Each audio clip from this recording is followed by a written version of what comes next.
Hi, I'm Priscilla and this is Raising Health. You are welcome. Today we are talking about what to do at the beginning of your shift. So I did a video on how to become a great nurse. So this is part of the series. We are going to teach ourselves to become great nurses because that's what we have to be. That's what our patients need.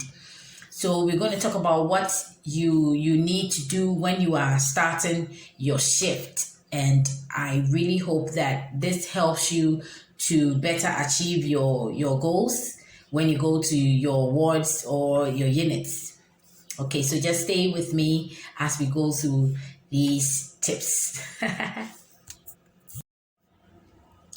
After taking up from your colleagues, you are starting your shift. What is the next thing to do?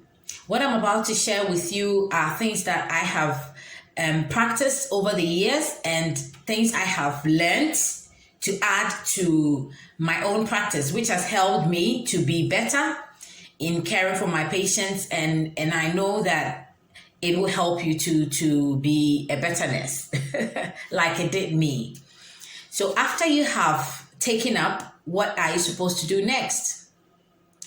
You go through your patient's notes. That's the first thing you do. You sit down, go through your patient's notes. So if it's a folder, your patient's records, go through them. Find out what they came with. You might have new patients. So if you have new patients, I know that you have already taken up, but it's not everything that the nurse that you took up from will tell you. It's not everything that they would be able to go through with you.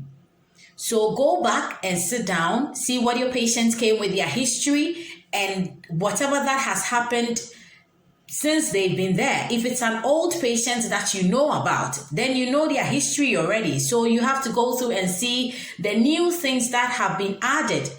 If there's any procedures that have been done, if there are any investigations that have been ordered, anything at all that you need to read concerning your patient, read them, know what's happening, so that when you know, then you better, you have the tools and the information that you need to better care for your patient.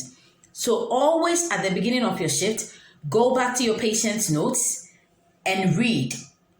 I used to do it back at my former hospital.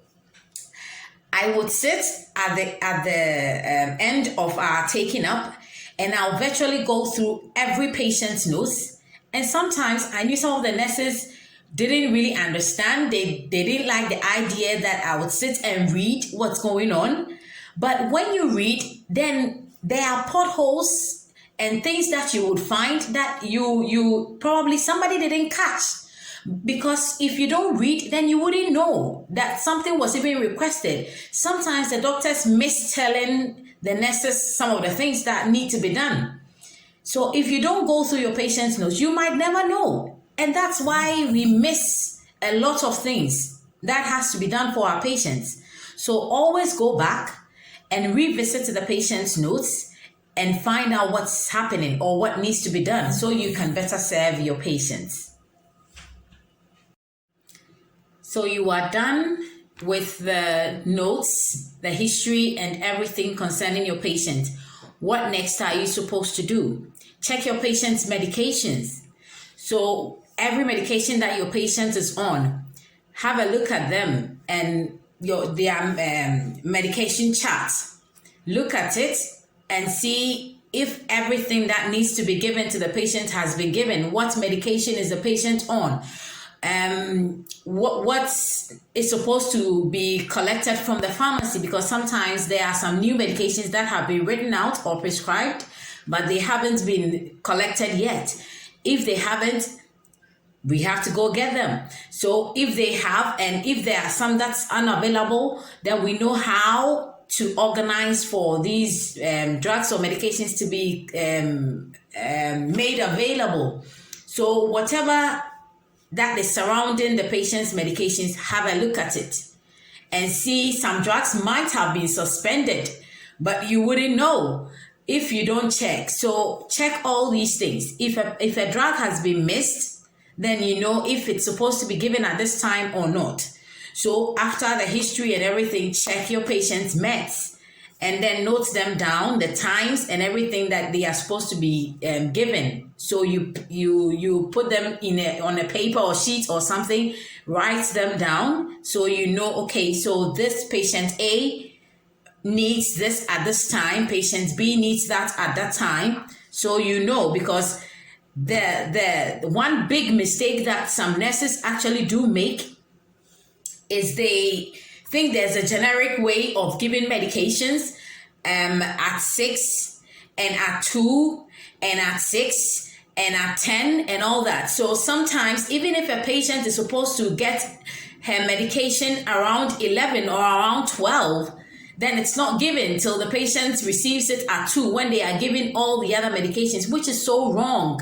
Because if we keep doing that, then we don't give the patients the best chance to have the action or the whatever that the drug is supposed to give them, the healing, the solution that the drug is supposed to provide. We do not give them that best chance for it to do what it's supposed to do. So let's note them down so you know. If A is supposed to have his drug at 10, she doesn't have to wait till it's 12 or 2. So go through your medications and note everything down so you know who has to get what at what time. It always helps. The third thing that I would encourage you to do is to assess your patients. Assess your patients for yourself. Because sometimes somebody did the assessment and they told you what they think they found. They might have missed something. It doesn't necessarily mean that everything that they said is exactly that way. Or if they did the assessment at 8 a.m. and you are coming in at 6 or at 8 p.m., a lot could have happened. So always do your own assessment of your patients. Go around the ward or the unit. Talk to your patients. Every patient has their own issue or their own problem that they came with. So when you know which problem your patients came with, then you know the areas that are more important for you to pay attention to. So when you assess your patients, you assess them. Sometimes you do general assessments. And sometimes you do specific ones that are tailored to the needs of your patient.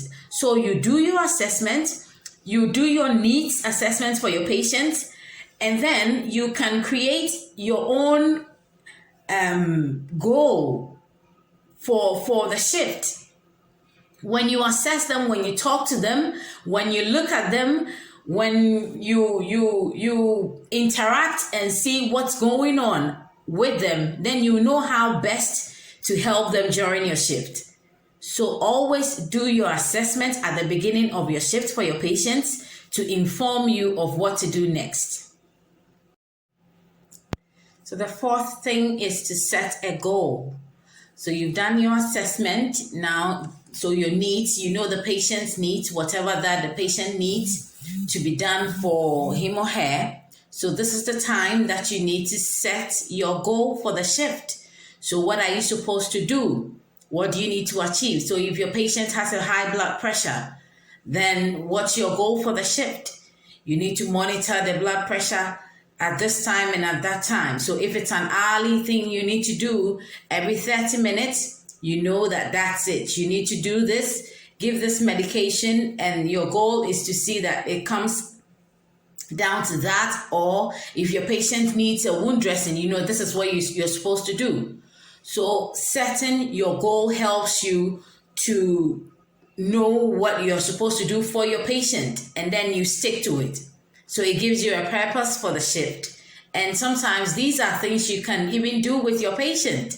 So you talk, you communicate with them, and then they know that, okay, so they are expecting that, okay, so this is what's going to be done for me today. My wound dressing is going to be done. My blood pressure is going to be monitored frequently. It makes them feel like they are a part of their own care, which is something that is being encouraged. So learn to set a goal at the beginning of your shift. Okay, so the last but certainly not the least, you write the state of the patient as you came to meet them. I cannot hammer this enough. It's very important. It's one of the most important things you need to do.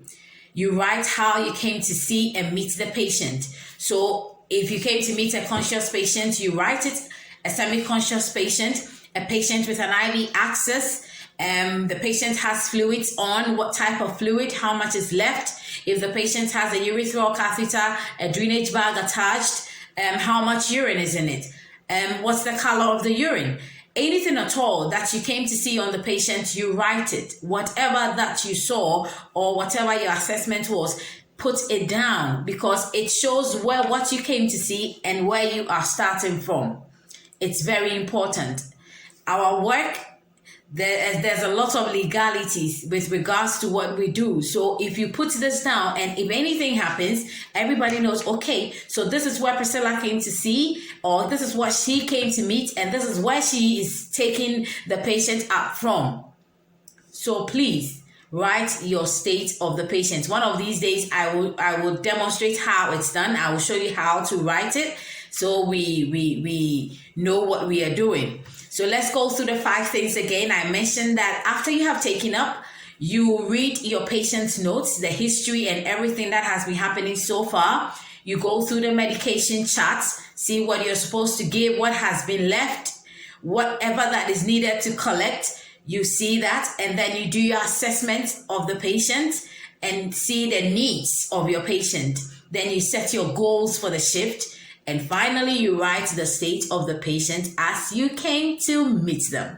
I hope this has been helpful. My name is Priscilla, and this is Raising Health. If you haven't subscribed to my channel yet, please do. Leave a comments for me, like my videos, and share it amongst nurses. Thank you so much, and have a great day.